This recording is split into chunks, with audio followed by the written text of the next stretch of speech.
Hello guys, good morning নাও। তো আজকে সকালে এসছি বর্ধমান ডিস্ট্রিক্টের মধ্যে। এখানে ঘুরতে এসছে একটু পাওয়ার জন্য। তো এসে তো ঘোরার জন্য। তো দাঁড়িয়ে বর্ধমান সামনে দাঁড়িয়ে আছি।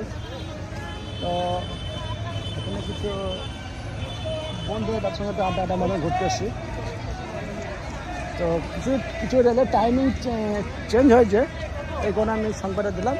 তো টাইমিং চেঞ্জ হওয়ার কারণে আসার পরবর্তীকালে এখানে যে স্টেশনের আগে এখানে কম্পিউটার লাগানো আছে, এখানে টাইমিংও জানানোর জন্য যেমন সবাই সুবিধা হবে। এই কারণে আমি ভিডিও বানালাম, কেন কয়েকটি জংশন স্টেশনের ট্রেনের আর কি নাম্বার চেঞ্জ হয়েছে, ঠিক আছে। তো ওগুলো প্রতি কাউন্টার আগে একটা কম্পিউটার দিয়েছে, নতুন কম্পিউটার দেওয়ার পরে টাইমিংগুলো ভালো বোঝা যাবে, ঠিক আছে। তাই আমি সবাইকে জানালাম যে বর্ধমান স্টেশন থেকে যে বা কোনো জায়গা পরিক্রমণ করবা বা যাতায়াত করবা, টিকিট কাউন্টার আগে একটা কম্পিউটার দিয়েছে টাইমিং জানার জন্য, ঠিক আছে। তো সবাই এসে টিকিট কাটা থাকে, টাইমিং জেনে নেবে, তারপর টিকিট কাটবে। এটা আমি বলার জন্য ফোনটা তোমার আজকে ভিডিওটা বানিয়েছি, ঠিক আছে।